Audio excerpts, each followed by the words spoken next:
Megastar Chiranjeevi హుటాహుటనే Chikkadpally police స్టేషన్కి వచ్చేసారు. That's what I'm telling. ఆయన షూటింగ్ రద్దు చేసుకొని వచ్చారు అక్కడికి. That's what I'm telling. అది నిజమే అయితే మటుకు అది సంభవం అది. ఎందుకని వీళ్ళంతా పెద్ద కుటుంబంగా వస్తుందని నేను అంటున్నాను కదా. మరి అంతకుముందు నెటిజన్లుగా ఏదో విడిపోయి ఒకరినొకరు అనుకున్న వాళ్ళు కూడా ఇప్పుడు ఆలోచించుకోవాలి, వాళ్ళు ఎలా కలిసి ఉంటారు, మనం ఎలా ఆలోచిస్తున్నామని. అందుకని అభిమానం అనేది దానికి సంబంధించిన పరిమితులు, దానికి సంబంధించిన హద్దులు, వాటిలో ఉండడం అవసరం అనేది కూడా ఒకటి తెలుసుకోవాలి. మరి ప్రతిదానికి ఒకటే విధంగా పిడుక్కు బియ్యానికి ఒకటే మంత్రం అనేది కుదరదు. ఇప్పుడు కేటీఆర్ కూడా అదే సమాధానం చెప్తాను నేను.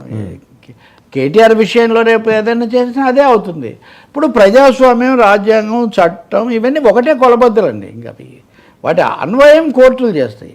అప్పుడు ఏమైంది, ఇప్పుడు ఏమైంది అంటే, ఇప్పుడు మోహన్ బాబు ప్రస్తావన కూడా ఎందుకు వచ్చింది, నిన్న మొన్న ఘటన జరిగింది, పోలీసులు కేసులు, హత్యా ప్రయత్నం ఇవన్నీ ఇన్వాల్వ్ అయినాయి కాబట్టి ఆ ప్రస్తావన వస్తుంది. లేదా మామూలుగా ఎందుకు మాట్లాడడం కదా. లేకపోతే ఒకసారి మనం ఆంధ్రప్రదేశ్ డెవలప్మెంట్స్లోకి వెళ్తే ఈరోజు